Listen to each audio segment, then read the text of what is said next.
अगर आप बिहार में वृद्धा पेंशन लेते हैं और 1100 की राशि आपके खाते में जमा नहीं हुआ तो आप इस वीडियो को अंत तक देखिए, क्योंकि 10 अगस्त 2026 को बिहार सरकार ने 1,01,33,000 पेंशनधारियों के खाता में प्रति पेंशनधारी 1100 की दर से जमा किया। अगर आपके खाता में वो राशि नहीं जमा की गई या किसी कारणवश नहीं आया तो सबसे पहले आपको नया फॉर्म भरने की ज़रूरत नहीं है। 7 से 8 कारण हैं। अगर आप 7 से 8 कारण को समझ लेते हैं तो आपकी वृद्धा पेंशन फिर से चालू हो जाएगा। तो हम एक एक करके कारण को और उसका समाधान क्या है हम इसको समझते हैं। क्योंकि पेंशनधारियों की सबसे बड़ा समस्या लगभग 70% पेंशनधारियों को इसी कारण से पेंशन उनके खाते में जमा नहीं किया जाता। वो कारण है जीवन प्रमाण लाइफ सर्टिफिकेशन।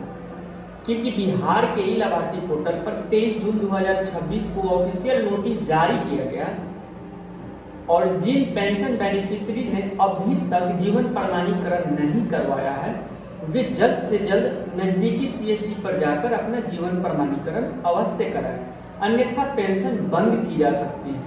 यानी अगर आपकी पेंशन पहले आ रही थी लेकिन अब अचानक रुक गई तो सबसे पहले यह पता करें कि आपका जीवन प्रमाणीकरण हुआ है या नहीं।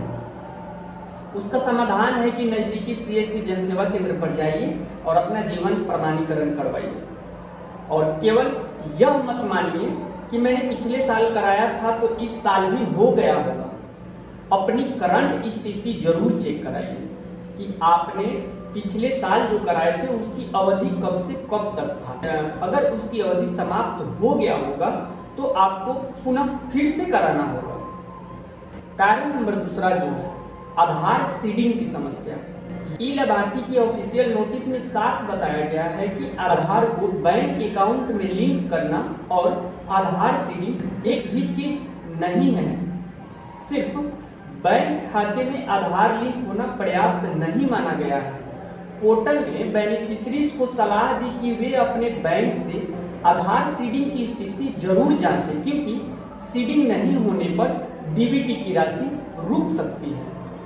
और इसका समाधान है बैंक में जाकर सीधे पूछिए मेरा आधार डीबीटी एनपीसीआई सीडिंग एक्टिव है या नहीं। सिर्फ यह पूछकर वापस मत आइए कि आधार अकाउंट से लिंक है, क्योंकि ये दोनों प्रतिक्रियाओं में अंतर हो सकता है। ई लाभार्थी पर आधार सीडिंग स्टेटस चेक करने की अलग सुविधा भी उपलब्ध है। कारण नंबर तीसरा पे आते हैं, बैंक अकाउंट में समस्या। तीसरा कारण बैंक खाता हो सकता है। अगर अकाउंट में अकाउंट रिलेटेड प्रॉब्लम, अकाउंट बंद, बैंक डिटेल गलत, डीबीटी रिसीव करने में समस्या है तो पेमेंट क्रेडिट होने में दिक्कत आ सकती है।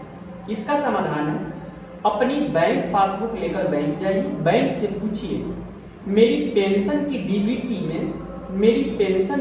डीबीटी आने में अकाउंट की तरफ से कोई समस्या तो नहीं है। और अगर बैंक कहता है कि अकाउंट ठीक है तो अगला स्टेप जरूर चेक करें, आधार सीडिंग और पेंशन पेमेंट स्टेटस। कारण नंबर चौथा,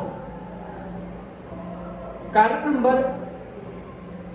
आधार और पेंशन रिकॉर्ड में नाम तथा जन्म तिथि का मिसमैच होना, यह भी बहुत महत्वपूर्ण है। SSPMIS के मुख्यमंत्री वृद्धजन पेंशन आधार वेरिफिकेशन पेज पर यह स्पष्ट है। एप्लीकेशन में आधार के अनुसार नाम, जन्म तिथि और जिला की जानकारी का इस्तेमाल किया जाता है।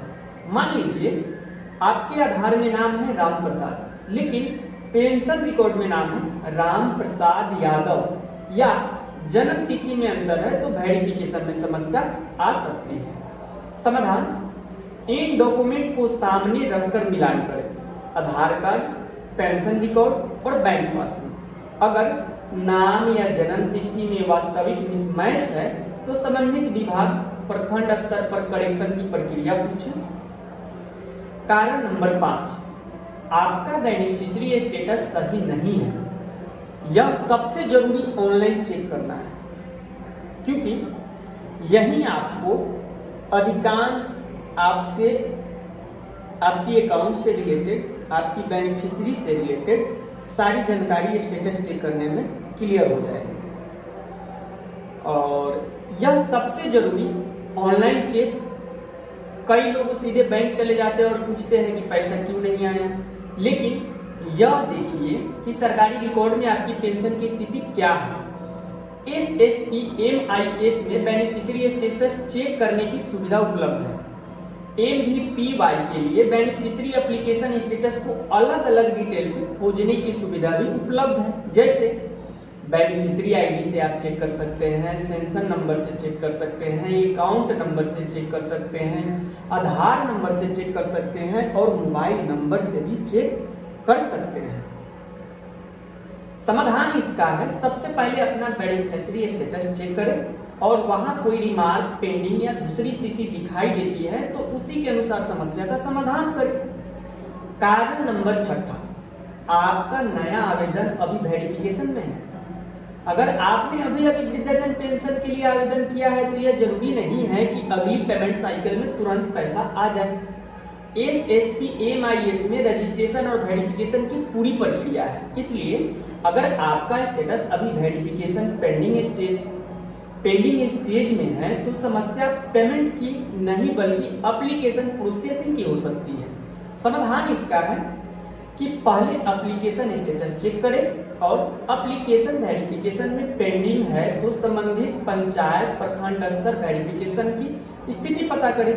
नया एप्लीकेशन डालने से पहले पुराने एप्लीकेशन का स्टेटस जरूर देखें। कारण 7, पेमेंट स्टेटस में कुछ और दिखाई दे रहा है। अब मान लीजिए कि पेंशन सेंशन है, मान लीजिए कि आपकी पेंशन सेंशन है, फिर भी पैसा अकाउंट में नहीं आया, तो सीधे कंक्लूजन मत निकालिए कि सरकार ने पैसा नहीं भेजा।